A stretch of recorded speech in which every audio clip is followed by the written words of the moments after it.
আচ্ছা, কলিযুগ নিয়ে না দারুণ একটা ঘটনা আছে যেটা তোমাদেরও জানা দরকার। সেটা হলো কলিযুগে সবথেকে বেশি পাপিলোভী মানুষরাই কেন সাকসেসফুল হয়। আশেপাশে দেখে নেবে, তাহলেই বুঝতে পারবে যে এই ঘটনাটা সত্যি। তো ব্রহ্মাজি যখন কাল সৃষ্টি করেন, তো কালে ফার্স্টে রাখেন হলো সত্য, তারপরে ত্রেতা, তারপরে দাপর। তো ৩টে কাল তৈরি করার পর উনি যখন কলিকালটা তৈরি করেন, তো কলিকে দেখে নিজেই অবাক হয়ে যান ব্রহ্মাজি, যে আমি এত বীভৎস কী করে একজনকে বানিয়ে ফেললাম। মানে খুবই পরিমাণে কুরূপা, অসুচিকর, কামুক, বাসনাময়ী একটা হলো রূপ সে তৈরি করে, যেখানে কোনো কিছুই ভালো ছিল না, একেবারে নরকে কীটের মতো অবস্থা।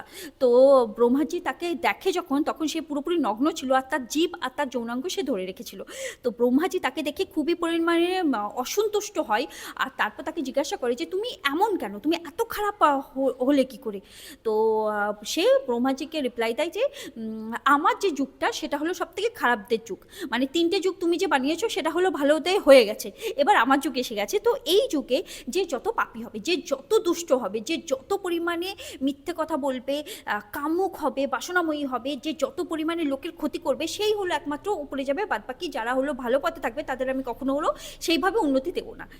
তো ব্রহ্মাজি সব ঘটনা শুনে নিয়ে একটা কথাই বলে যে ঠিক আছে, তুমি এদের সুখ দিতে পারো কিন্তু শান্তি কখনো দেবে না, কারণ এত পাপ করার পর সে যদি শান্তিতে সই তাহলে সেটা চলবে না।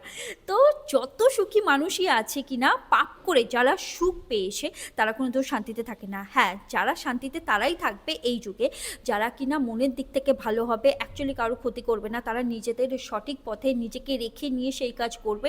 উন্নতি হয়তো সে নাও পেতে পারে, কিন্তু সে শান্তিতে রাত্রে ঘুমাতে অন্তত পারবে। তো এই যুগের নিয়ম হলো এই, যত পাপ করবে তত সে সাকসেসফুল হবে, বাদ বাকি সবাই হলো অত হবে না। তোমাদের কি মনে হয়, এটা কি সত্যি ঘটনা? আমি জানি না, আমি এই গল্পটা শুনেছি তাই তোমাদের সাথে আমি শেয়ার করলাম।